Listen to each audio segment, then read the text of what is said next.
Mula nang mahiwalay sa kanila si Major Baldo, ay tila nawalan na ng direksyon ang grupo nila Eric. Ang iba sa kanilang kabaro ay nagkanya-kanya na. Pero ang iba naman ay mas piniling magsama-sama. 7 na lamang sila Eric sa kanilang bilang. Wala na silang ideya kung ano na ang nangyari sa mga kabaro nila. Lalong-lalo na sa kanilang Major Baldo. Nangyari ang lahat ng iyon nang maipit sila ng mga rebelding grupo sa gubat. Malakas kasi ang hinala nila na may isa sa mga kasama ang nagtraidor at nagtimbre sa mga kalaban nila. Marami ang namatay sa kampo nila. Masakit man sa kalooban ay napilitan na lang din silang lisanin ang kampo dahil tsak na mauubos silang lahat doon. Si Eric ay isang private first class pa lamang sa serbisyo. Ganon din ang kanyang kaibigan na si Joel at Farhan. Parehong mga sundalo rin ang kanilang mga magulang. Kaya kahit bago pa lang sa larangan, pinilit sila ng kanilang ama na sumabak na kaagad sa laban. Wala namang problema kay Eric. Kung tutuusin, mas gusto niya pa nga ang ganon. Ang problema lang niya ay ang kawalan ng pagkakaisa ng mga kasama nila. Una pa lang kasi noong nasa kampo pa lang sila, hindi na nagkakasundo ang mga magkakabaro. Mga kasama, magpahinga na muna tayo rito. Mahigit 1 araw na rin tayo naglalakad eh. Ang mabuti pa, maghanap na lang muna tayo ng pwedeng kainin ngayong gabi. Hapong-hapo at pagod na pagod ang kanilang mga kasama. Walang kain, walang matinong tulog ang bawat isa. May isa na nga silang kasama na hindi na kayang tumayo. Ano na kaya nangyari kina Major, no? Nakaligtas kaya sila? Malakas ang kutob ko na wala na sila. Malabong makaligtas sa mga yun. Mas nauna tayong tumakbo sa kanila eh. Kita mo naman na noong palayo na tayo, paalis pa lang sila. Eh, wag ka nga mag-isip ng ganyan. Dapat positibo tayo. Wala namang masama sa pagiging positibo. Pero dapat, isipin mo rin yung mga pwedeng mangyari. Common sense lang yun, buddy. Sa tingin mo, makakaligtas pa ba sila kung napalibutan na sila ng mga rebelde? Tama si Farhan, buddy.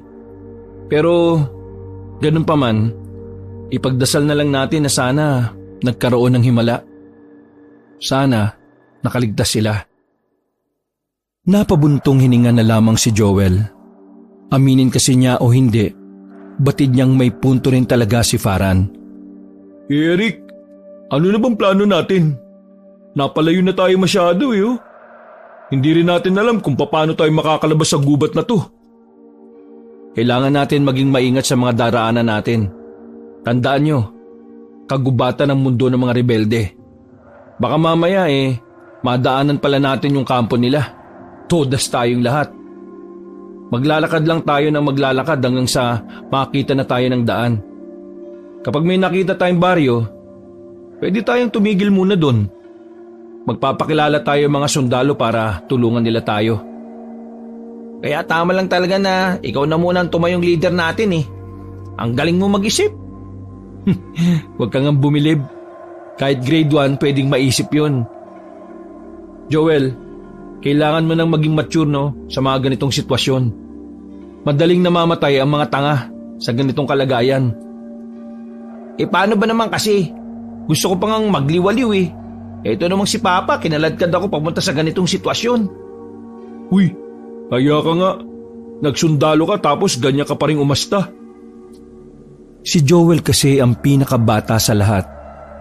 Literal na mama's boy, pasaway at makulit. Ganun pa man, tinapos pa rin niya ang kanyang pag-aaral. Hindi naman kasi nito inakala na delikado pala talaga ang kanyang pinasok. Samahan mo na nga lang ako, buddy. Tara. Eric, hanap tayo ng makakain. Mga kasama, magpahinga na lang muna kayo ha. Kami na muna ni Joel ang maghahanap ng makakain natin. Tumangulang ang mga kasama nila na halata sa mga mukha ang pagod. Farhan, magpatay kayo ng ilaw pag alis namin ha. Baka may makakita sa inyo. Sumang-ayon lang si Farhan at saka naglakad na rin palayo si Eric at Joel paalis. Nang makalayo na sila sa mga kasama nila, Bigla na lang naglabas ng tinapay si Joel na galing pa yun sa kanyang malaking bag. Buddy, gusto mo? Oh, ano yan? Tinapay. Pinabaon sa akin ni Mama kahapon bago ako umalis. Napakasira ulo mo rin talaga no? Nagugutom yung mga kasama natin dun. May pagkain ka naman pala tapos ngayon mo lang nilabas kung kailan wala tayo sa kanila. Muntikang pang tamaan ng kutos ni Eric si Joel.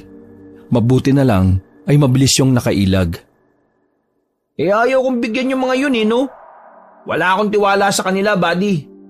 Hoy Joel, wala dito mama mo Kaya wag kang umarte dyan na para kang big boy na baby dyan. Mais ka nga, sundalo tayo. Hindi tayo tambay sa kanto na palamunin at walang pinag-aralan. Gamitin mo naman ng maayos yung tinapos mo. Wala nga akong tiwala sa kanila lalo na kay Farhan. Buddy, kailangan mo magtiwala. Magkakasama tayo, magkakabaro tayo.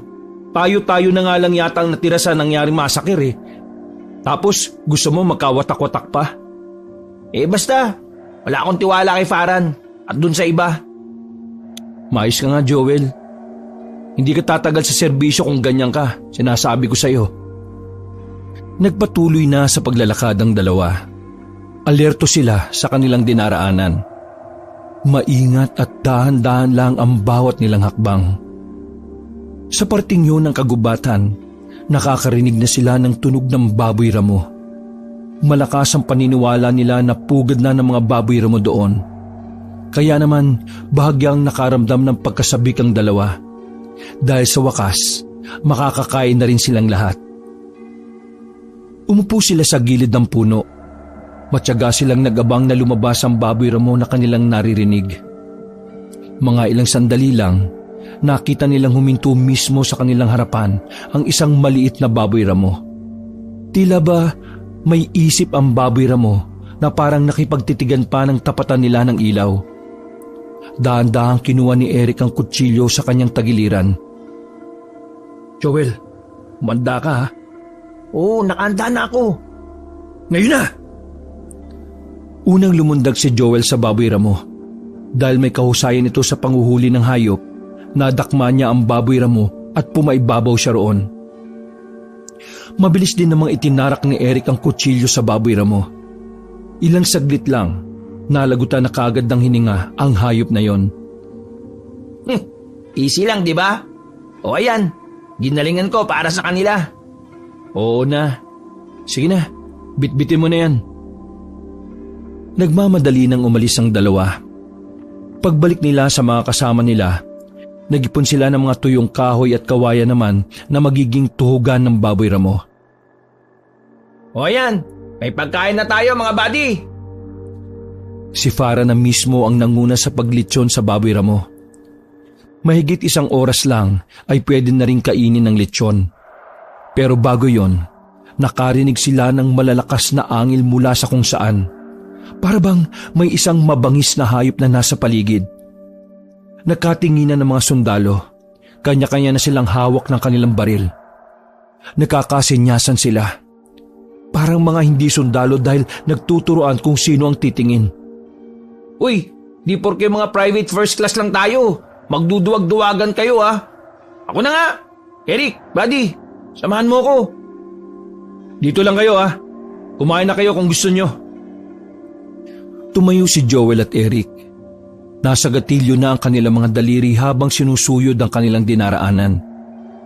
Buddy, humanda ka Bakit? Anong gagawin mo sa akin? Anong gagawin pinagsasabi mo? Sabi mo umanda ako. Humanda ka, maging alerto. Ay naku, ewan ko nga sa'yo. Bakit ka pa naging sundalo kengkoy ang pagkatao mo? Malayo-layo na sila noong mga oras na yon. Mas malayo na sila sa pinaghulihan nila ng baboy ramo. Hindi rin nila alam kung bakit napunta sila sa ganoong kalayo. Basta't parang hinihila sila ng angil na kanilang naririnig. Mga ilang sandali lang ay tumigil na rin sila. Nawala na rin kasi ang naririnig nila. Balik na tayo. Baka wala na tayong maabutan dun. Ilang minuto na tayong wala sa kanila Baka kung anong hayop lang naman yung narinig natin. Tara na, bumalik na lang tayo. Nagmamadaling naglakad pabalik ang dalawa. Pagdating nila, paubos na ang maliit na baboy ramo. Sandaling napanganga si Joel at Eric. Walang 10 minuto lang silang nawala. Wala na rin ang lechon na dapat ay matitikman nila. Seryoso? Inuubos nyo talaga? Hindi nyo man lang kami tinirhan? Kami nang huli niya na. Eric, pasensya na. Talagang hindi. Mga sundalo tayo. Tapos wala man lang kayong disiplina sa pagkain. Uy, kung makapagsalita ka parang ang tinutino mong sundalo ah. Wala kang ambag sa grupo eh. Ambag? Ikaw ba may ambag? Oo, ikaw wala. Puro lang pagiging isip bata alam mo rito. O bakit? Ano ba gusto mo? Oo, ibaba niyo yung mga baril nyo. Dahan-dahan nilang inalis ang pagkakatutok ng mga baril sa isa't isa. Di ba kayo nahihiya sa mga sarili ninyo? Pareho kayo ng uniforme. Parehong watawat ng Pilipinas ang nakalagay sa kaliwang dibdib ninyo. Tapos, ang parehong baril na gamit ninyo, ang itututok nyo sa isa't isa? Parang nakaramdam ng kahihiyan ng dalawa. Napayuko na lamang sila. Tandaan ninyo, hindi tayo magkakalaban dito. Kung papatayin nyo ang isa't isa nang dahil lang sa pagkain, mas maigi pang maaga pa lang mag-retire na kayo. Mga lintik kayo. Pasensya na, buddy ah. Talo ka na, Joel. Sinabi ko sa iyo di ba? Umayos ka na. Kung gusto mong makabalik tayo ng ligtas sa mga pamilya natin, simulan mo nang mag-isip ng maayos. Ikaw naman, Farhan, ikaw ang inaasahan kong may kagaya ng pag-iisip ko. Bakit mo naman hinayaan na ubusin ang pagkain ng para sa lahat? Magkakapatid tayo dito. Kami kumuha niya, kami nagpagod ni Joel tapos ubusin niyo lang. Kaya dapat, kung anong meron ng isa, meron ng lahat. Pasensya na, buddy. Hindi na mauulit. Humingi rin ng paumanhin ang iba pa nilang kasama. Ganoon kataas ang respeto nila kay Eric kahit pare-pareho lang naman silang ranggo. Matalino at magaling naman kasing talagang leader si Eric. Hindi sila makakaligtas sa massacre kung hindi dahil kay Eric na talaga namang nagpamalas ng kahusayan. Sige, umayos na kayo. Aalis na tayo. Hahanap tayo ng mas matinong lugar na pwedeng paglipasan ng gabi. Maraming mababangis na hayop dito eh. Nauna nang naglakad si Eric. Sumunod rin naman ang iba. Masigla na ang ibang kasama nila habang si Joel ay nanghihinayang pa rin sa baboy ramon na nilitsyon nila. Sa kanilang paglalakad, may natagpuan silang minahan na parang abandonado na. Agad naman nilang sinindihan ang mga lampara na naabutan nila roon. Pumasok sila sa nahukay na tunnel. Sa bukana lang muna sila umupo at nagpahinga. Si Eric, Farhan at Joel naman ay siniguro munang walang kalaban sa paligid. Clear! Clearin dito sa akin! Sa akin din. Sige na, pwede na tayo magpahinga sa loob. Maya-maya lang ay pinaidlip na muna ni Eric ang kanilang mga kasama. Ang nanatiling gising na lamang noong mga sandaling yon ay silang tatlo. Naglilinis sila ng baril nung biglang may narinig silang pagaspas ng parabang pakpak. Naramdaman din kasi nila ang malakas na hangin. Nagkatinginan ng tatlo. Sa puntong yon, sigurado na si Eric na hindi na yung basta hayop lang. Men, be ready. Sandali, ano ba yun? Gusto mo malaman? Di lumabas ka. Dahan-dahang sumilip si Eric sa itaas ng bundok kung saan nasa paanan lang sila. Pagtapat niya ng ilaw, nakita niya sa taas ang isang taong may malapad na pakpak. Hindi mapipinta ang mukha ng aswang na yon na sobrang nakakatakot. Mabilis na pumasok si Eric sa minahan. Ginising niya ang mga natutulog nilang mga kasama. Hoy, gumising kayo! Oh, bakit ba? Meron sa labas. Nagkusang lumabas si Joel. Nagulat siya nang biglang bumagsak ang aswang sa harapan ng minahan. Matangkad ang lalaking yon na halos kasing lapad ng pinto ang pakpak. Joel, yuko! Yumuko si Joel.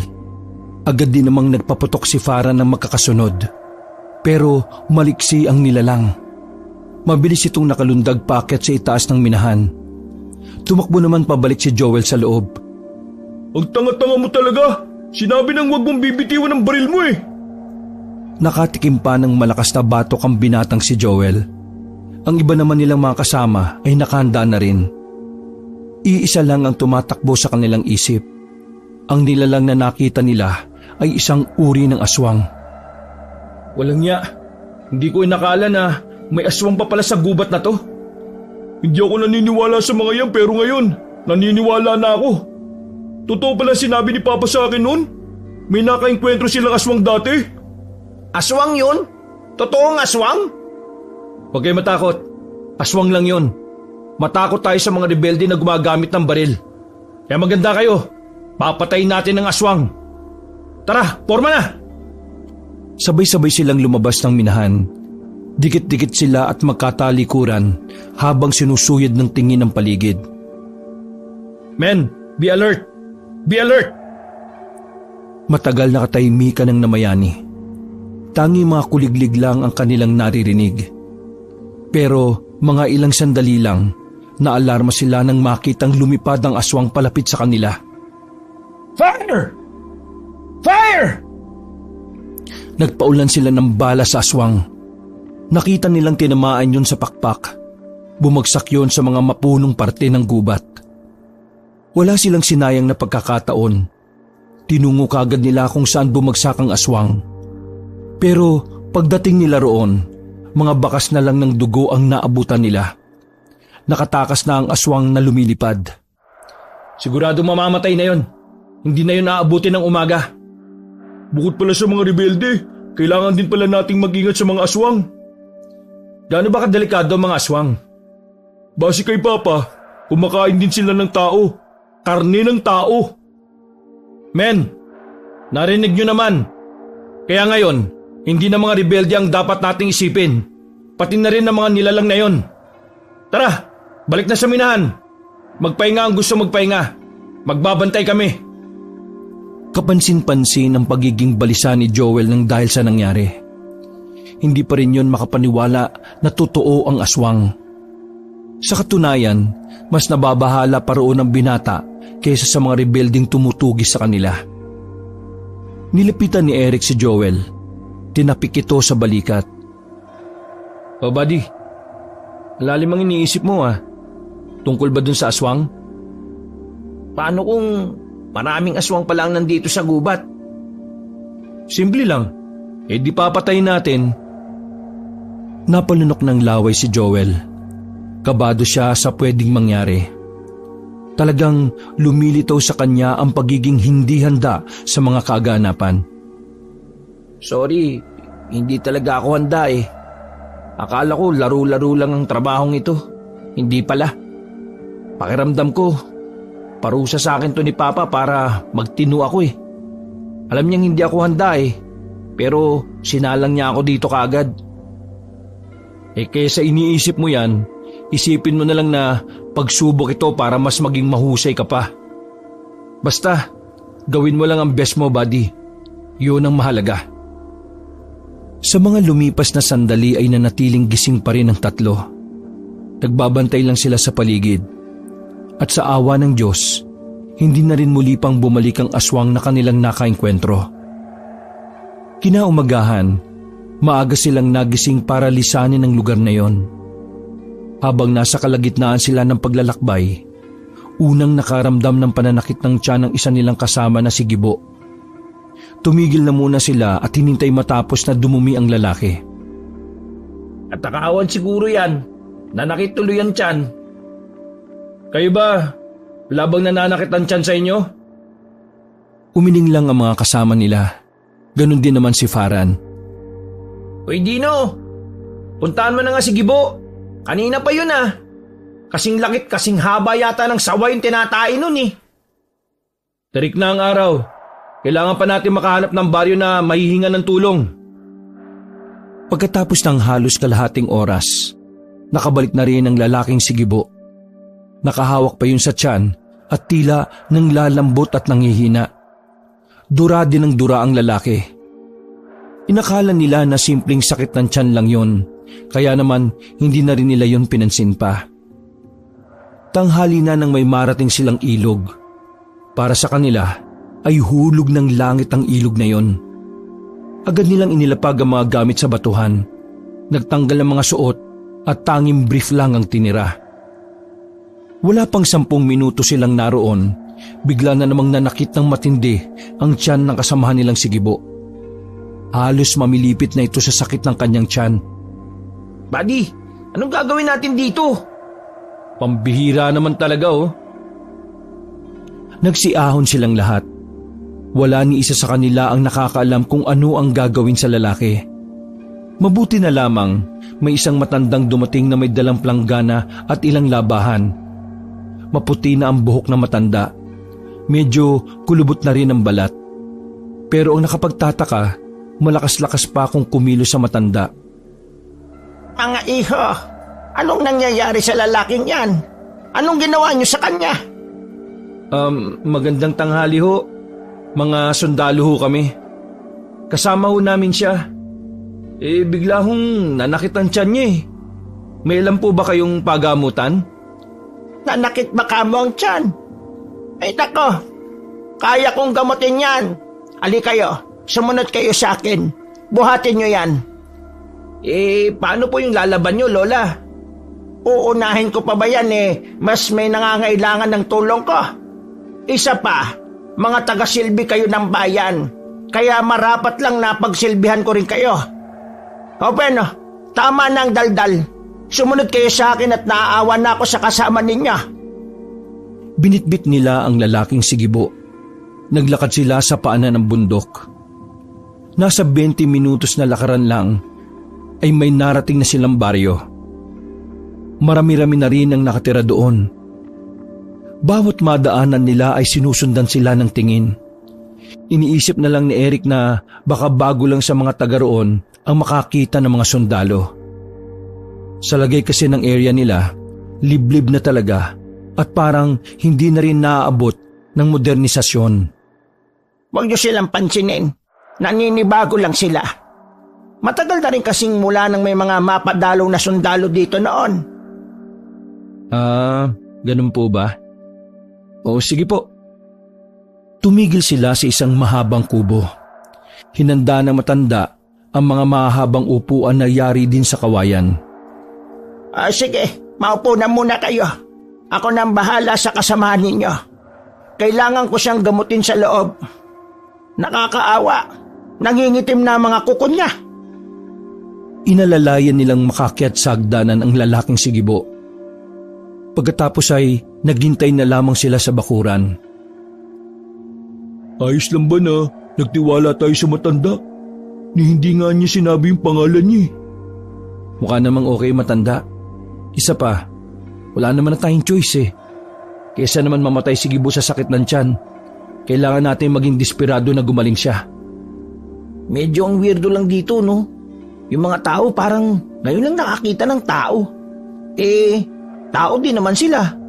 Ano kaya yun, no? Kulit. Uy, inaan mo boses mo. Nakakaya kapag narinig ka nila. Inutil talaga to. Sandaling sinuyod ni Eric ang tingin sa paligid. Kapansin-pansin ang aliwalas ng kapaligiran. Kaso nga lang, nakakaramdam siya ng pagkailang nang dahil sa mga pasilip-silip na residente. Maging mapagmasid kayo Hindi natin sigurado kung wala bang mga rebelde dito. Natigil lang ang kanilang usapan nang labasin sila ulit na matanda. May mga dala na yung sako na may mga lamang mga damit. Ali kayo, dadaling ko kayo sa isa naming bakanting bahay. At ito, may mga pamalit na kayong damit. Sandali po, paano po yung isa naming kasama? Pinahupa ko muna yung sakit ng tiyan niya. Pero kailangan niya munang maobserbahan ko. Kaya diyan na muna kayo sa loob. Mawalang galang na po. Pero sino ho ba kayo? Ibig kong sabihin ano po ba kayo? Ako si Aling Irma. Manggagamot ako sa lugar na ito. Minsan na rin akong may ginamot na mga sundalong sugatan nung kalabanin nila ang mga rebelde. Matagal na yon. Mga 2005 pa yata. Basta ho sana paggalingin niyo po si Gibo, yung kasama ho namin. Ako nang bahala. Sa ngayon sumama kayo sa akin. Hindi kayo pwedeng dito sa tapat kasi natatakot ang mga bata sa mga baril ninyo. At siya nga pala, iwan nyo na lang ang mga baril nyo rito para hindi matakot ang mga residente. Ay, hindi po pwede. Protection po namin ito sa lahat ng oras. Ay, ganun ba? O sige, takpan nyo na lang ng tela para hindi nila makita. O siya, sumunod na kayo sa akin. Nauna nang naglakad ang matandang si Irma. Sa mga sandaling yon, napapaisip na rin si Eric kung bakit napakabait sa kanila na matanda. Ganun pa man, inisip na lang ni Eric na baka ganun lang talaga ang matanda pagdating sa mga alagad ng bayan. Hindi naman kalayuan ng sinasabing bahay. Nakarating kagad sila at pumasok sa loob. Pagpasensyaan nyo na ito ha. Dating kulungan ito ng mga kambing. Pero huwag kayong mag-alala. Nilinis naman namin ito nang wala ng mga kambing dito. Kita nyo naman, malaki ang bahay na ito. Kasyang-kasya kayong 6. Sige po, maraming salamat to. Paano? Mauna na ako ha. Aasikasuhin ko pa yung kasama ninyo. Nagmamadaling umalis si Aling Irma. Kanya-kanya na rin silang upo sa gilid at bagsak ng mga gamit nila. Sige, pagkatapos magamot ni Gibo, aalis na rin tayo kaagad. Sa ngayon magpalit na muna kayo. Mas maganda rin na iba ang mga suot natin. Para kung sakaling may maligaw na rebelde dito, hindi malalaman na sundalo tayo. Inilabas nila ang mga damit at short mula sa sako na ibinigay ng matanda. Magaganda at sakto ang mga kasuotan na naroon. Kaya kahit papaano ay nagmukha rin naman silang matino ng suotin yon. Nagdaan ng ilang oras. Inabot na sila ng 2:00 ng hapon kakahintay sa kasama nilang si Gibo. Hindi pa rin sila binabalikan ni Aling Irma. Nababagot na sila roon, lalo pat wala rin silang pwedeng kainin. Anong oras na? Wala pa tayong kinakain. Pagkain ka agad ang nasa isip mo. Wala pa nga si Gibo Hindi ka ba napapaisip kung gaano kasakit yung tiyan niya at kung anong kalagayan niya? Oo, tama na. Nagtatalo na naman kayo Paghintay na lang tayo rito. Walang lalabas. Hindi magandang ideya na... Biglang bumukas ang pinto at pumasok ng muli ang matandang si Irma. Bakas ang pag-aalala sa mukha na matanda. Napatayo din naman agad si Eric. Ano pong balita sa kasama namin? Mga iho, malala ang nangyari sa kasama ninyo. Hindi yun basta sakit ng tiyan. May namamaga sa loob ng tiyan niya. Pero huwag kayong mag-alala. Dinala ko na muna siya sa mas magaling pang manggagamot. Hindi ko kasi talaga kayang ganon. Na kay Kapoldo siya. Isang espesyalista ng malulubhang sakit. Baka nagka-ulcer ang loko. Eric, kung hindi tayo makakabalik sa bayan, dito mamamatay si Gibo. Doktor ang dapat gumamot sa kanya, hindi Magaling ang albularyo namin dito. Naghihimala siya, kaya mapapagaling niya ang inyong kasama. Ang kailangan niyo lang gawin ay maghintay. Magdasal para sa paggaling niya. Nakikiusap ako sa inyo. Paggalingin niyo po ang kabaro namin.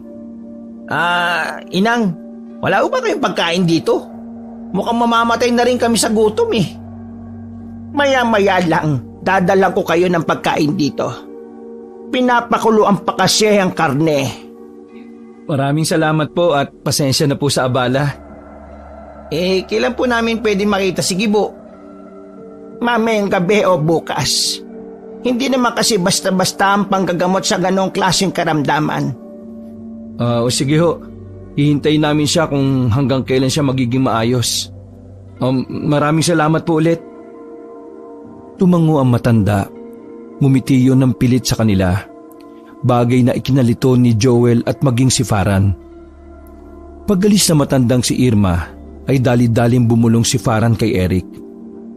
Buddy, alam mo, malakas ang kutob ko na may nangyayaring hindi maganda kay Gibo Baka habang ginagamot niya si Gibo lalong lumalala yung sakit ng tiyan niya. Buddy, kailangan nating malaman kung ano ba talaga yung lagay ni Gibo. Huwag kayong mag-alala. Medyo napapaisip na rin ako eh. Mamayang gabi, kapag madilim na, babalikan natin si Gibo. Pakiramdam ko, nandun pa rin siya sa bahay ng matanda eh. Wala silang ginawa nung oras na yon. Nakatunga nga lang sila habang naghihintay sa pagbabalik ng matanda. Dakong 5:00 na ng hapon nang bumalik si Aling Irma. May mga kasama na ito mga lalaki na may mga bitbit na kaldero ng kanin at ulam. May inilatag din na lamesa sa gitna, pero wala namang upuan. Para kay Joel, ayos na yun sa kanya. Ang mahalaga ay meron silang makain. Pasensya na kayo, mga sir. Kung ngayon lang ha. Ang tagal kasi talagang pakuluan ng karne. Anong karne po ba yan? Buwaya? Parang may dumaan na anghel sa mga oras na yon. Lahat ay napatingin kay Joel.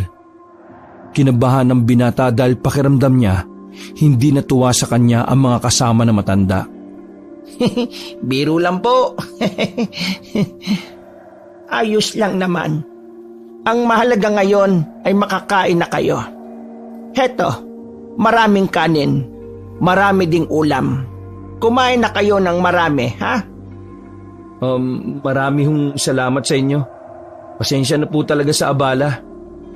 Kulang na kulang pa ito para sa ginagawa nyo para sa bayan. O sige na, magsikain na kayo at ako ay babalik muna sa kasama ninyo. Lumabas na ang matanda kasama ang mga lalaki. Kanya-kanya na sila ng sandok ng pagkain. Pagbukas nila ng kaldero ng ulam, umalingaso kagad ang mabangong amoy nito. Dahil doon ay mas lalo silang nagutom. Lalong-lalo na si Joel na takam na sa karne. Sarap na sarap silang kumain nun. Kahit si Farah na duda sa matanda ay hindi na maistorbo sa pagkain. Si Eric naman ay kakaunti lang ang kinain. Hindi naman sa ayaw niya ng ulam, sadyang may nalalasahan lang siya na kakaiba na hindi niya maintindihan. Tinago na lamang niya yon sa sarili dahil baka panlasan niya lang talaga ang may problema. Masyadong marami ang ulam at kanin kaya hindi na muna nila naubos. Itinabi na lang muna nila yon para may makain sila sa oras na biglang gutumin sa gabi. Pagsapit ng gabi, naisipan ni Eric at Farhan na lumabas para puntahan si Gibo. Habang si Joel naman ay piniling magpaiwan sa tinutuluyan nila. Gumilid ka lang, Farhan. Kapag nakita nila tayo, baka mag-isip sila na pinagdududahan natin sila. Kaduda-duda naman kasi. Paano niya nalaman na may namamaga sa loob ng tiyan? Ano yun? Binuksan niya? Yun nga alamin natin. Dapat magdala tayo ng baril. Mas magiging kaduda-duda tayo kapag nagdala tayo. Maingat at dahan-dahan naglakad ang dalawa. Sa gilid-gilid lamang sila dumaan dahil may mangilan-ngilang tao na naglalakad. Ilang sandali lang, nakarating na rin sila sa bahay ni Aling Irma. Nagtago sila sa gilid ng halaman. Nang makakuha ng pagkakataon, nagmamadali silang makalapit sa gilid ng bahay kung saan may bintana rin doon.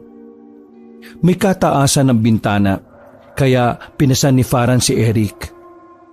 Pagsilip ni Eric sa loob ng bahay, ay wala naman doon ang kabaro nilang si Gibo. Wala rin naman doon na matanda. Walang tao kahit na isa. Buddy, wala si Gibo dito. Mukhang dinala na nga nila sa kung saan. O hindi kaya may ginawa sila? Uy, may tao! Nagtago sila sa silong ng bahay. May mga dumating kasing kasama si Aling Irma. Nanlaki ang kanilang mga mata nang marinig ang matandang babae na nagsalita. Huwag kayong mag-alala. Hindi na makakalabas ng baryo namin ng mga sundalong yon. Unang pumasok sa isip ni Eric at Farhan ay parte ng rebelding grupo si Aling Irma. Kaya naman bago pa mahuli ang lahat ay nagmamadali na silang makaalis doon. Pagbalik nila sa kanilang mga kasama, nagsusuka-suka ang mga yon sa labas. Oh, Anong nangyari sa inyo? Yung kinain natin, buddy, sigibo. Ano? Tila ba otomatiko na nagkaroon ng kaba sa dibdib ni Eric? Dahil hindi siya naniniwala, pumasok silang dalawa ni Farhan sa bahay. Nakita nilang nakatapon na sa lapag ang natirang ulam. Nakita nila sa sahig ang dalawang kamay ng tao. Ang isa roon ay merong tattoo na gagamba. Sa kabila naman ay ang pangalang Rosana na alam nilang pangalan ng asawa ni Gibo. Nang makumpirma nila na si Gibo nga yon, nasukan na rin silang dalawa. Maluha-luha sila habang inilalabas sa mga nakain na hindi pa rin natutunaw. Dahil doon ay napagtanto kagad ni Eric na may malingang nangyayari. Dadamputin na sana niya ang mga baril nila sa gilid pero bigla na lang may mga nagpasukang lalaki na dumaan pa sa bintana. Mabibilis nilang kinuha ang mga baril. Kasunod naman noon ay pwersahang pinapasok ng iba pang kalalakihan sila Joel. Anong ibig sabihin nito? Biglang pumasok din sa loob ang matandang si Irma. Ibang-iba ang aura ng mukha nito. Wala na ang pagiging mabait na lola base sa kung paano ito ngumiti. Nagustuhan niyo ba ang niluto ko? Mga magigiting na sundalo? Anong ibig sabihin nito? Totoo bang si Gibo yung kinain naming karne? Sa kasamaang palad, oo, totoo nga. Pero sinabi mong dinala mo siya sa isa pang albo. Ang mga tao nga naman, ang daling utuin. Kaya kahit kailan talaga, hindi kayo pwedeng makahigit sa mga katulad namin. Walang iya ka, matanda ka. Pangit ka na nga. Pangit pa ugali mo.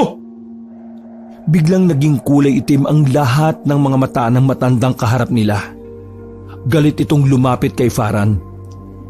Salamat ka, hindi ko kayo pwedeng saktan. Dahil mamaya lang din, magiging isa na kayo sa amin. Magiging isa na kami sa inyo. Anong pinagsasabi ng matandang to? Isa ka pang inutil. Ang sinasabi ko, magiging aswang na kayo. Dahil sa kinain ninyo. Dahil sa yanggaw. Pinilit makatakas ng isa sa mga kasama nila. Kaso bigla na lang itong kinalmot ng malakas ng isang aswang. Sigaw ng sigaw ang sundalong kalbo dahil sa haba ng kalmot. Anong gagawin niyo sa amin? Hihintayin namin ang pag-epekto ng yanggaw sa inyo at magiging kauri na namin kayo. Matatakam na rin kayo sa laman ng tao tulad namin. Manahimik ka! Kahit kailan, hindi kami magiging kagaya ninyo. Hindi kami magiging aswang. Bakit ka ba nagagalit? Ayaw mo bang maging aswang? Ayaw mo bang mas maging higit sa tao? Wag na wag niyo lang kaming pakakawalan. Uubusin namin ang lahi niyong mga Aray! Biglang sinapak ng isang lalaki si Farhan.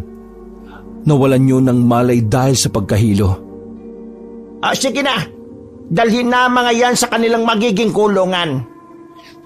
Walang iya kayo.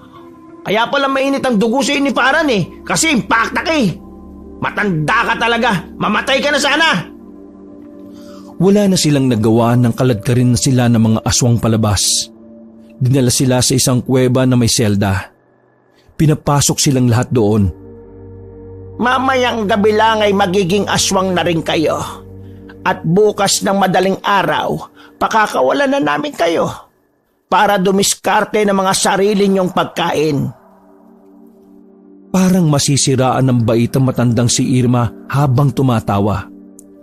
Umalis yun at iniwan sa loob ng kuwebang yon ang mga sundalo. May malaki namang gasera doon kaya kita pa rin nila ang isa't isa. Buwisit! Buwisit talaga! Hindi lang sana tayo inatake ng mga rebelde sa kampo di wala sana tayo ngayon. Buwisit! Mamatay na sana kung sinong nagtraidor sa samahan. Farhan! Oy! Ayos ka na ba? Mainang sapak lang yun. Pambira ka naman May luhilong sumandal si Farhan sa bakal. Napapailing ito at napahawak pa sa ulo. Anong mahina? Tanga ka ba? Mawawalan ba ako ng malay kung mahina lang yun? Hoy, tumigil na nga kayo. Nasa alanganin na nga tayo, puro kayo ganyan. Sino ba kasi nagtiwala sa matanda? Ako ba? Sino kaya? Oo, kasalanan ko na. Pero sa tingin mo, may magagawa yung pagtatalo ninyo? Wala. Kaya mag-isip tayo ng paraan bago pa tayo maging katulad nila. Nanahimik ang dalawa. Inawat din naman sila ng iba pa nilang mga kasama. 2 oras ang lumipas, wala pa rin bumabalik sa kanila. Tahimik lang sila habang naghihintay ng himala. Buddy, Eric. Lumingon ng walang gana si Eric kay Farhan. Hindi ko alam kung mabubuhay pa tayo. Kaya may gusto sana akong sabihin sa inyong lahat. Ano? Alam kong kamumuhian niyo ako. Pero palagay ko, kailangan niyo itong malaman bago man lang tayo mawala. Ang dami mo namang satsat, sabihin mo na. Ako ang nagtimbre sa mga rebelde, kaya sila lumusob sa kampo. Napatayo si Eric sa kanyang narinig. Anong sabi mo? Ako ang dahilan kung bakit maraming namatay sa kasamahan natin sa kampo. Ako ang dahilan kung bakit tayo nandito ngayon. Hoy Farhan, hindi oras ang pagbibiro ngayon ha. Totoo sinasabi ko. Totoong sinasabi mo? Oo, buddy. Totoo ba? Isang malakas na suntok ang natanggap niya mula kay Eric. Galit na galit si Eric sa nalaman niya. Hindi siya makapaniwala na sa lahat ng pwedeng maging salarin, si Farhan pa na matagal na rin niyang kaibigan. Napakagago mo. Paano mo nagawa yun? Paano natiis ng konsensya mo na maraming nalaga sa atin? Saksi ka, Farhan! Saksi ka! Nakita mo kung paano magsibagsakan sila sa lupa habang tinatamaan ng bala ng mga rebelde. Sabihin mo nga sa akin, paano mo kinayang traidorin ng mga kasama mo, pati ang bayan? Hawak nila si Papa eh. Hawak nila ang papa mo? Di ba nakadistino ang papa mo sa Visayas? Hindi totoo na nandun si Papa. Tinatago lang sa ating lahat ng mga nakatataas ang nangyari kina Papa. Marami sa kanilang nabihag. Isa na dun si Papa. Kinukontak ako ng mga rebelde bago ang pag-alis natin.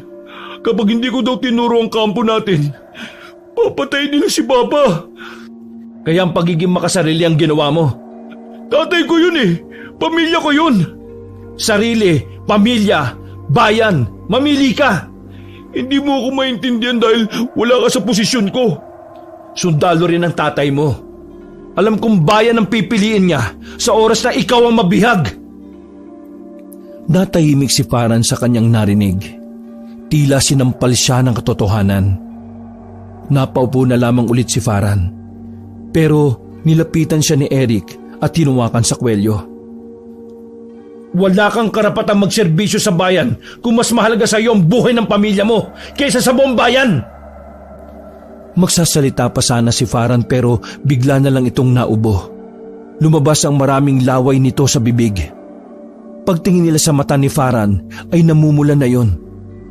Uy, anong nangyayari sa'yo? Hindi ko alam, Eric. Kailangan niyo na umalis. Bigla na lang nagbagong takbo ng utak ko. Parang gusto ko na ng karne ng tao. Lintik na. Magiging aswang ka na yata eh. Sige na, umalis na kayo habang nasa katinuan pa ako. Baliw ka ba? Paano kami makakalis? Nakakulong tayong lahat dito. Dahan-dahang tumayo si Farhan. Mas dumami na rin ang paglalaway niya sa mga sandaling yon. Nakakaramdam na rin siya ng panlalamig. Oo, anong gagawin mo? Nabahala si Eric nang lumapit sa kanila si Farhan. Akala nila ay sasakmali na sila ng kabaro. Pero humawak lang si Farhan sa rehas na bakal. Dahil hindi naman makapalang rehas, nagawa niyang ibukan ni Farhan yon. Sapat na para makapasok ang isang tao. Pakiramdam ko, ang lakas ko. Pakiramdam ko, mabilis ako. Kaya sige na, umalis na kayo. Parang magiging aswang na ako ng mga oras. Sige na, buddy, sige na! Wala na rin kwenta na aalis pa kami dahil magiging aswang na rin kami mamaya. Yung pendant na buwan, yung ibinigay ko sa inyong dalawa ni Joel, sabi ni Papa, pangontra daw yun sa mga aswang. Binili ni Papa yun noon pagkatapos sila makainkwentro ang mga aswang. Napahawak agad si Eric at Joel sa kanilang kwintas. Naroon pa rin ang pendant. Hindi nila inalis yun mula nang ibigay sa kanila ni Farhan. Tingnan niyo yung mga kasama natin. Namumulan na rin ang mga mata nila. Nagpapakita na ng sintomas ng pagiging aswang. Pero kayo wala. Kaya nasisiguro ko na dahil yan sa pendant na buwan. Buddy, Eric, tama si Farhan. Wala akong ibang nararamdaman eh. Sila Tanyo, habang sumusuka kanina, masakit din ang tiyan. Pero ako wala. Ibig sabihin, epektibo itong buwan na pendant. Eric, buddy, sige na, umalis na kayo. Lumabas na kayo dahil naglalaway na rin tong tatlo. Wala nang sinayang na pagkakataon si Eric at Joel. Nilusot nila ang katawan sa nakabukas na bakal ng selda. Buddy, patawad sa nagawa ko ah. Palang araw, may isip mo rin na makapangyarihan ng pagmamahal. Kaya nitong maging makasarili para sa pamilya. Naninigas na ang panga ni Farhan noong mga sandaling yon. Pero pinipilit pa rin itong labanan ng pagsakop ng pagiging aswang sa katawan niya. Tumakas na kayo. Mas magagalit ako sa sarili ko kapag nalaman kong hindi kayo nakaligtas. Eric, Joel, maraming salamat sa lahat. Buddy, huwag ka mag-alala. Ililigtas namin ang papa mo. Maraming salamat ha. Bago umalis si Eric at Joel, sumaludo pa sila sa 4 nilang kasama na maiiwan. Pinipigilan na lamang nilang dalawa na hindi maiyak. Pag-alis nila Eric at Joel, saka natuluyang naging aswang si Farhan at ang 3 pa nilang kasama. Samantala, nakalabas naman ng kuweba yung dalawa. Takbo lang ng takbo ang ginawa nila. Kaso nga lang, bago sila makalabas ng baryo ng mga aswang, ay nakarinig na sila ng putukan. Napayuko ang dalawa. Habang nakatago sila sa mga kawayan, natanaw nilang may mga dumating na armadong lalaki. May mga dalang mahahabang baril. Buddy, mga rebelde yan ah. Sila yung umatake sa kampo. Tandang-tanda ko yung mukha ng matandang lalaki. Si Kabulig, ang leader ng mga rebelde. Anong gagawin natin? Magtago na lang tayo. Wala tayong gagawin. Hahayaan nating ubusin nila ang mga aswang.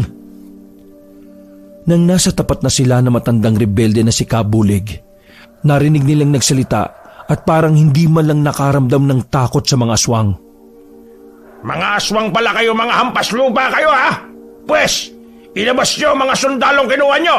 Kung hindi, malalagas kayong lahat. Nagpaulan na naman ng bala mga rebelde. Parang mga pusang natataranta naman ng mga aswang.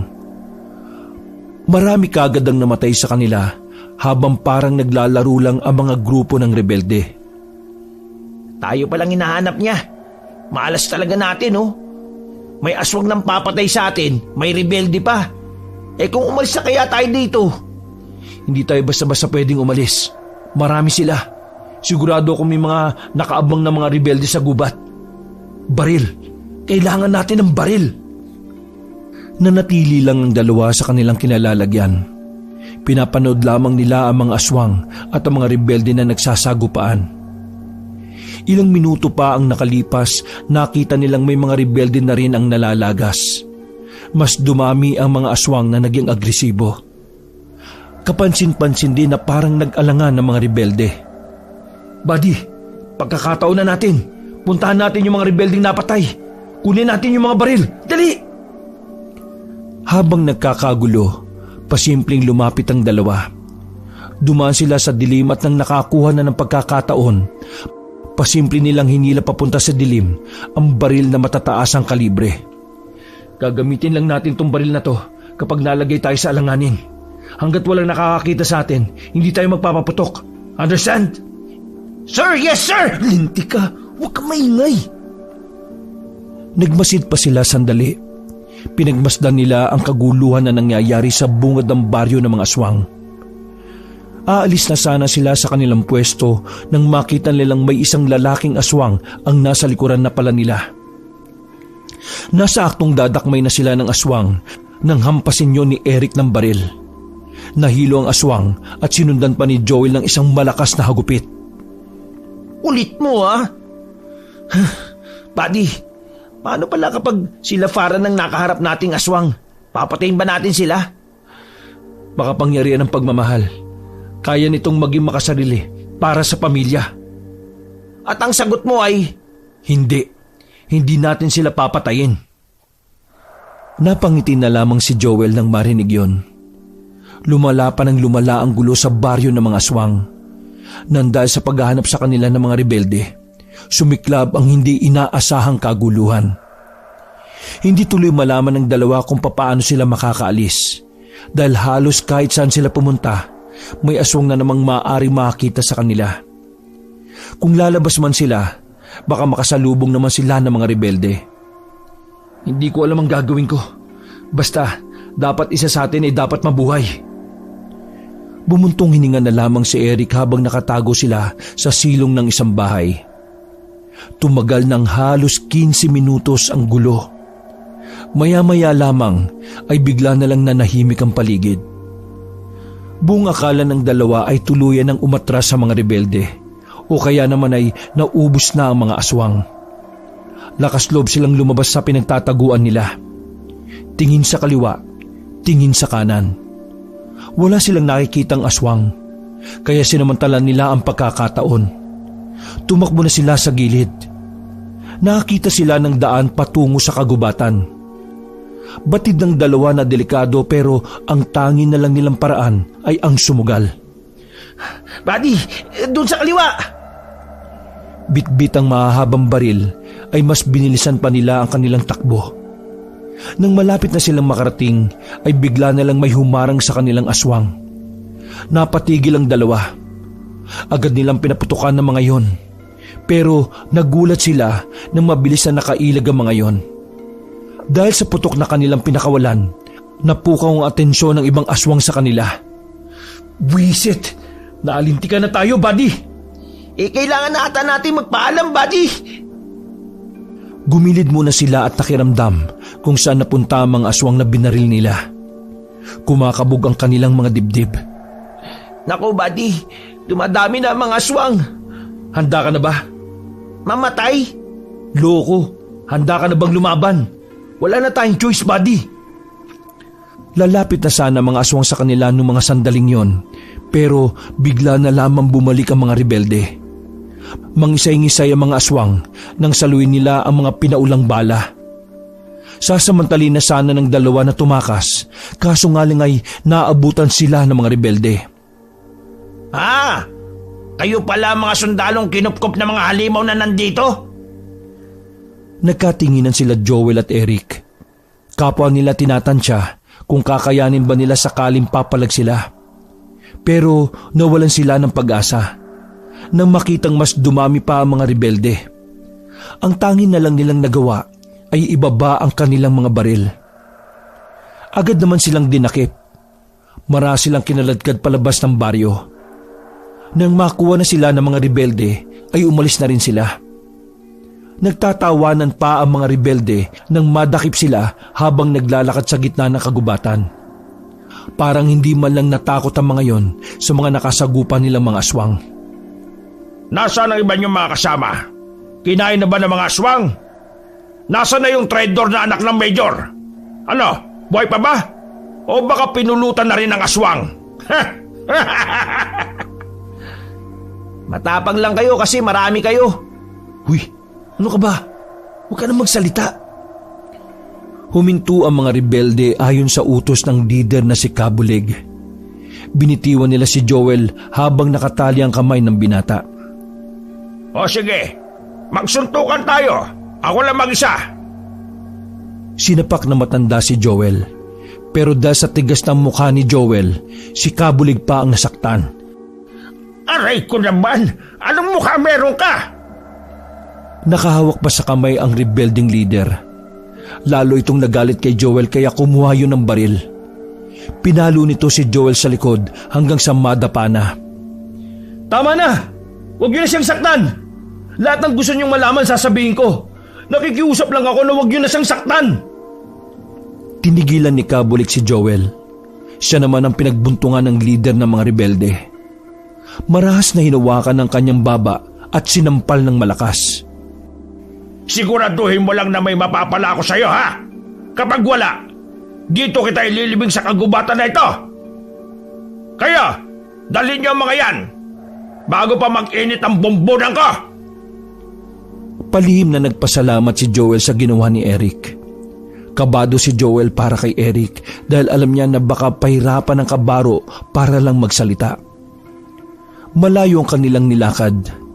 Marami silang hinintuan kaya inabot na sila ng umaga. Mag-aalas 6 na ng umaga na makarating na sila sa pinakakuta ng mga rebelde. Ikulong niyo na muna yung dalawang yan. Mamaya na paggising ko, saka natin pipigay ng mga yan. Marahas na tinulak ang dalawa papasok sa kulungan na yari lang sa makakapal na sanga ng puno. Buddy, ayos ka lang ba? Ayos lang ako, buddy. Medyo masakit lang yung likod ko pero wala naman to. Parang kagat lang ng langgam. Langya ka. Nakatakas nga tayo sa aswang. Nandito naman tayo sa mga lintik na rebelde na to. Oo nga, ang malas nga natin eh. May balat ka ba sa puwet? Wala no, buni meron. Nagawa pang tumawa ng dalawa sa kalagayan nila. Nilulubos na nila ang mga sandali dahil hindi nila sigurado kung yun na ba ang huling tawa at ngiti nila. Pagdating ng tanghali, pinuntahan na sila ng leader ng mga rebelde. Unang nilapitan si Eric. Sa mukha pa lang ni Kabulig, ramdam na kagad ni Eric na walang awa at halang ang kaluluwa nito. Ayon, sabihin mo sa akin kung nasaan si Major Baldo. Di ba pinatay nyo na? Lumusob kayo sa kuta namin eh. Kaya bakit ka magtatanong sa akin ng ganyan? Sira ba ulo mo? Magtatanong ba ako sa iyo kung napatay ko si Major Baldo? Isang malakas na sampal ang natanggap ni Eric nang dahil sa galit ni Kabulig. Dumugo kagad ang labi ni Eric. May luhilo rin siya. Kahit kasi matanda na, ay mabigat pa rin ang kamay nito. Ano? Nasaan si Major Baldo? Sabihin mo! Hindi ko nga alam. Nauna kaming nakatakbo sa kanila at naiwan sila roon. Hindi ko kasalanan kung hindi nyo kinayang patayin si Major Baldo. Alam mo ang ayoko sa lahat? Ay yung siraulo kong sumagot. Akin na nga yung latigo dyan. Nanlaki ang mata ni Joel nang makita ang buntot pagi na hawak ng rebelde. Nag-alala siya para kay Eric. Batid niyang talagang magkakasugat-sugat ang katawan ni Eric kapag lumatay na yon sa balat ng kasama. Alam mo, may dalawang dahilan kung bakit umaamin ng isang tao. Una, nagtatraidor. Pangalawa, nasasaktan. Persa ang pinadapa ng mga rebelde si Eric.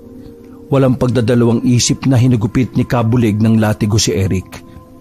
Kung saan-saan tumatama ang latigo na dahilan para lumatayo ng malala. Hindi kinaya ni Joel ang kanyang nakikita. Kaya naman nag-isip siya ng paraan para matigil ang pagpapahirap sa kanyang kabaro. Itigil niyo yan! Wala siyang alam! Ako ang tanungin ninyo! Huminto si Kabulig sa ginagawa niya. Nagtataka naman siyang tiningnan ni Eric na parabang nanguhula sa kung ano ang binabalak ni Joel. Gusto mong magpakabayani? Gusto mong malaman kung nasaan si Major Baldo, di ba? Di sasabihin ko sa'yo. Tingin mo maniniwala ako sa'yo? Ito ngang isang walang alam eh. Ikaw pa kaya mukhang hindi marunong humawak ng baril? Sundalo ka ba talaga? Major ang tatay ko. Kaibigan si Major Baldo. Kilala ko si Major Baldo dahil madalas siyang dumadalo sa amin. May narinig akong pinag-usapan sila ng tatay ko bago mangyari ang lahat ng ito. Unti-unting kumalma si Kabulig. Naramdaman naman ni Joel na parang kakagat sa imbento niyang kwento ang matanda. Kapag ako niloko mo, papatayin ko itong kasama mo. Pupugutan ko ng ulo. Huminga naman ng malalim si Joel. Bago siya paupuin ng maayos, tinutukan siya ng baril ng isang lalaki. Ang sabi ni Major Baldo, alam niya nang may magtatraidor sa hanay namin. Kaya sinabi niya sa tatay ko na kapag nangyaring lumusob ang mga rebelde sa kuta, alam niya na kaagad ang gagawin. Kung hindi niyo pala napatay si Major Baldo, malamang sa malamang nakatakas siya at nasa gubat pa rin hanggang ngayon. Sira ulo ka ba o ginagago mo ako dito? tumakas pero nasa gubat pa rin. Hindi pwedeng umuwi si Major Baldo sa mga kasama namin sa bayan. Dahil merong kasabwat din doon bukod sa traidor na isa pa namin kasama. Tama ba ako? May mga kasabwat kayo sa bayan na kapwa namin sundalo. Baka sa mukha ng leader ng mga rebelde ang pagkagulat. Kahit na imbento lang ni Joel ang lahat, aksidente itong tumugma sa totoong nangyayari. Kung talagang gusto niyo pang mabuhay lahat, pigilan niyo si Major Baldo. At sa mga oras na to, nasa gubat pa siya. Hindi ko alam kung saan pero naghihintay lang yun ng pagkakataon para makalabas. At kapag nakalabas yun, pupunta yun ng Maynila. Gaya ng sinabi niya sa tatay ko. Sa Maynila niya ire-report kung sino-sino ang mga taga-bayan ang nagtatraidor. Kapag nangyari yun, matatapos kayong lahat. Wala kayong magagawa kapag nag-airstrike na dito. Hinawakan ni Kabulig ang kwelyo ni Joel. Di sabihin mo sa akin, saan sa gubat? Malaki ang gubat Saan? Tila sandaling nag-isip si Joel. Nang may maisip na naman itong idadahilan, ay walang pagdadalawang isip itong nagsalita. Tama! Bago kayo lumusob, narinig ko si Major Baldo na may binabanggit na dating rebelde na tiwalag. Kaibigan niya raw yun. Hindi ko alam kung sino Basta, malakas ang kutob ko na yun ang kumukupkop kay Major Baldo ngayon. Si Katemyong. Wisit na matanda yun, Dapat pala pinatay ko na yun Gustong matawa ni Joel sa mga pagkakataong yon. Hindi niya kasi inakala na tatama na naman ang gawa-gawa niyang kwento. Hindi ka ba nagtataka? Napatingin sa binata ang leader ng mga rebelde. Tila nag-aalab ang mga mata nito sa galit. Sa layo ng nilakad namin at sa dami ng baryo na nadaanan namin, habang nakasuot kami ng uniforme, buhay pa rin kami. Anong sinasabi mo? Diretsoy mo ako! Ang sinasabi ko lang na may isa sa mga rebelde ang tumutulong sa amin. Hindi mo alam? May nagtatraidor din sa'yo. Nagkabulungan ng mga rebelding nandun. Tiningnan naman ni Kabulig ang mga kasama niya. Pero wag ka mag-alala. Wala siya rito. Manahimik ka! Lintik ka! O kayo, halugugin ang buong gubat. Kung kinakailangan na pumunta sa kabilang bundok, gawin niyo. Kailangan niyo makita si Katemyong. Dahil malamang sa malamang, kinukupkup niya si Major Baldo. Bilisan niyo, mga inutil! Padabog na umalis si Kabulig. Sumunod naman doon ang mga kasamahan nito. Naiwan ang dalawa. Nilapitan kagad ni Joel ang kabaro na duguan dahil sa latay ng latigo. Buddy, ayos ka pa ba? Ayos lang ako. Pero ang galing mo sa mga info na yun Gawa-gawa ko lang yun. Gawa-gawa? Bakit tumatama? Ewan ko. Sinuwerte lang siguro. Langya ka. Ibig sabihin lahat ng yun kasinungalingan? Pambihira. Ang galing mong gumawa ng kwento. Aray, may sugat ako dyan. Sorry buddy. Pero ang mahalaga ngayon tinigilan ka na muna nila. Bilib na ako sa iyo, buddy. Nagmamature ka na. Pero kailangan talaga natin makalis dito. Isa na namang himala ang dapat nating hilingin.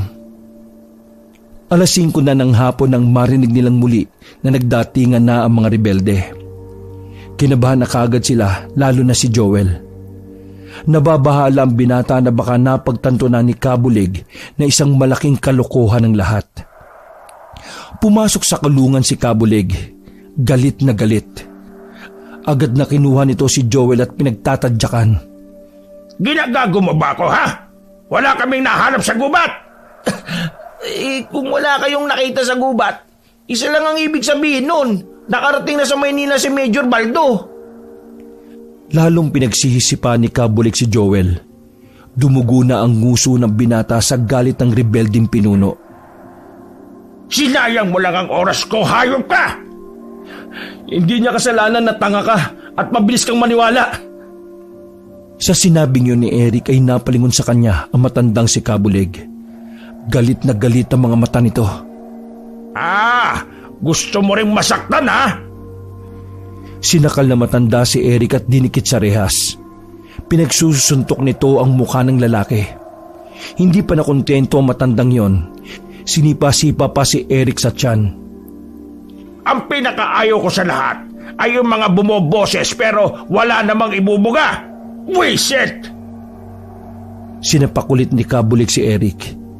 Nang mapagod yun ay padabog nitong binitiwan ng binata. Mamayang gabi, ilabas nyo yan.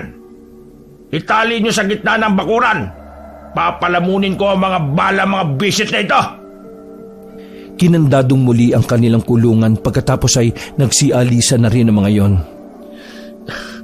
Buddy, ayos ka lang ba? Ikaw ang hindi ayos, buddy. Duguan ang mukha mo eh. Ayos lang ako. Pero kailangan natin makalis dito bago pa dumating ang gabi. Hindi na talaga tayo bubuhayin ng matandang yun. Pasensya ka na. Akala ko magiging epektibo yung mga imbento kong kwento eh. Wala yun. Alam kong ginagawa mo ang best mo para sa ating dalawa. Nanahimik na lang ang dalawa. Hinanda na lamang nila ang kanilang sarili. Dahil nang sumapit na ang gabi, dumungaw na sa kanila ang nalalapit na kamatayan. Dakong alas 7 ng gabi ay pwersahan silang inilabas. Medyo hilo-hilo pa nga sila pero walang pakialam sa kanila mga yon. Dinala sila sa isang malawak na bakuran. Itinali sila sa kawayan na nakabaon sa lupa. Buddy, kilala mo pa kaya ako kapag nasa langit na tayo? Uy, huwag kang magsalita ng ganyan. Hindi pa tayo mamamatay.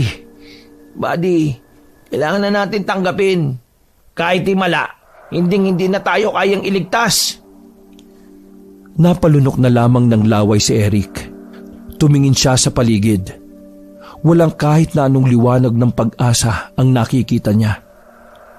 Mga ilang sandali lang, dumating na si Kabulig. Nagsimula ng umandarang kaba sa kalooban ni Eric at Joel. Paabot ka ng armalite ko dyan! Tinutukan ni Kabulig sa leeg ng baril si Eric. Pagkatapos ay sinunod naman ito si Joel. Sino kayang magandang unahin sa inyong dalawa, ha? Umatras saglit ang matanda.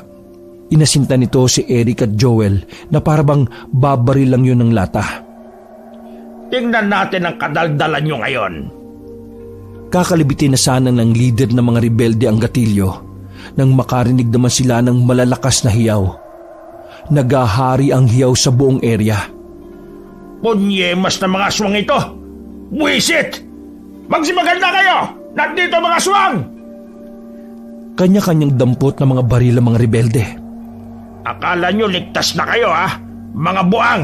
Ipapakain ko kayo sa mga aswang! Nagsimula ang kaguluhan. Narinig na naman ni Eric at Joel ang malalakas na putukan sa paligid. Noong mga sandaling yon, talagang naglaho na ang maliit na pag-asa mula sa hiniling nilang himala. Sa pagdating ng mga aswang doon, alam na kagad nila na ang katapusan nila ay nalalapit na. Bumuntong hininga na lamang si Eric at Joel. Parehong natatawa na parabang sila ay nababaliw na. Dahil maya-maya lang din ay bigla na rin silang maiiyak. Hindi ko akalain na sa ganito tayo matatapos. Mas matatanggap ko nga sana kung namatay ako sa gera eh. Pero ayos lang. Pwede naman ako magmulto eh. Makalipas ang ilang sandali, narinig na lang nila na unti-unti nang nawawala ang mga putukan. Wala na rin silang nakikitang rebelde na patakbo-takbo. Kutob ng dalawa, mga aswang ang nanalo sa laban. Dahil doon, mas lalo silang kinabahan. Iniisip pa lamang nila na nilalapa sila ng mga aswang ay hindi na nila kaya. Nang masipat na may papalapit na aswang sa kulungan, napailing na lang ang dalawa. Tinanggap na nila ang kanilang katapusan. Buddy, teka, di ba sila Farhan yun? Nakita nila si Farhan at iba pa nilang kasama na naging aswang din. Nang makalapit yun sa kanila ay winasak na mga yon ang kulungan. Nung una ay nakaramdam pa ng pagkailang si Eric at Joel.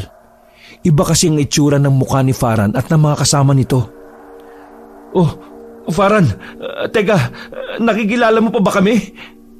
Malamang, siraulo ka pala eh. Di ba aswang ka na? Hindi ko alam pero nasa katinuan pa rin kami. Nagbago lang ang katawan namin pero yung utak hindi. Patay na ang mga rebelde. Kasama namin yung ibang aswang na tumiwalag kay Aling Irma. Maraming salamat pero paano na kayo nito? Huwag nyo na kaming intindihin, no? Tumakas na kayo habang wala pa yung ibang aswang na masasama. Balikan nyo na lang ako dito kapag nakahanap na kayo ng albularyo na gagamot sa amin. Sabi ng ibang aswang pwede pa raw kaming makabalik sa dati. Ganun ba? O sige, basta mag-iingat ka palagi rito, buddy ha. Kayo rin. Pangako, may babalik ka sa dati. Nagmamadaling makalis ang dalawa. Nilisan nila ang lugar na yon habang wala pa ang ibang mga aswang. Hindi man nila natalo ang mga aswang. Naubos naman nila ang lahat ng mga rebelde. Nakabalik si Eric at Joel sa pangangalaga ng mga kabaro nila. Nahuli na rin ang mga kapwa nila sundalo na nagtraidor sa buong samahan. Samantala, nailigtas din naman ang tatay ni Farhan mula sa kamay ng mga rebelde. Si Major Baldo naman ay ligtas ding nakabalik sa kanila. Ilang araw naman ang binilang bago nakahanap si Eric at Joel ng albularyo. Binalikan nila si Farhan at ang dalawa nilang kasama. Sa kabutihang palad, gumaling si Farhan sa tulong ng isang napakahusay na albularyo. Pero dahil kailangan sundin ng batas, hinarap ni Farhan ang kaso ng pagtatraidor sa bayan. Dahil na rin sa mga buhay na nawala dahil sa ginawa niya. Ganun pa man, masaya pa rin ang magkakaibigan. Kahit wala na si Farhan sa serbisyo, ang mahalaga na lamang sa kanila ay walang nawala sa kanila. Magkakasama pa rin at hinihintay na lamang ni Eric at Joel kung kailan muling makakalaya si Farhan. Wakas.